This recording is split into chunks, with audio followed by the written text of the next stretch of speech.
ఏపీలో వైసీపీ ప్రతిపక్షంలో నిలిచిన తర్వాత జరిగిన పలు రాజకీయ, సామాజిక పరిణామాలతో పాటు 'పుష్ప 2' సినిమా సూపర్ హిట్ కావడంతో ఆ సినిమాలోని 'రప్పా రప్పా' అనే డైలాగ్ ఏపీ రాజకీయాల్లో ఎంత ఫేమస్ అయిందో తెలిసిందే.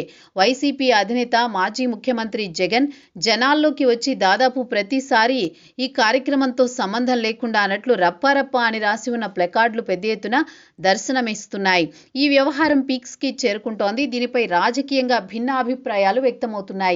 ఇందులో భాగంగా అది 'పుష్ప' సినిమాలో డైలాగ్. అది చెప్పినా తప్పే నా సామి, గెడ్డం అలా అన్నా ఇలా అన్నా తప్పే, 'పుష్ప' సినిమాలో డైలాగులు చెప్పినా తప్పేనా అంటూ ఈ విమర్శలపై జగన్ స్పందించారు.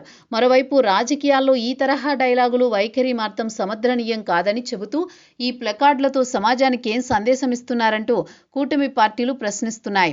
ఇక రాజకీయాల్లో ఈ తరహా వైఖరి ఏమాత్రం మంచిది కాదని, ఇలాంటి వైఖరిని ఆ పార్టీ అధినేత సమర్థించకూడదని, నాయకులు వాటిని ప్రోత్సహించకూడదని, ఈ తరహా వైఖరి వల్ల సమాజం చెడు ప్రభావం తీవ్రంగా ఉంటుందని రాజకీయ పరిశీలకులు, విశ్లేషకులు అభిప్రాయపడుతున్నారు. ఈ సమయంలో ఈ డైలాగ్పై సజ్జల సరికొత్త అర్థాన్ని చెప్పారు. గతంలో వైసీపీలో ప్రభుత్వ సలహాదారుగా పనిచేసిన సజ్జల జగన్ పర్యటనలో కనిపిస్తోన్న రప్పారప్ప ప్లకార్డులపై స్పందించారు.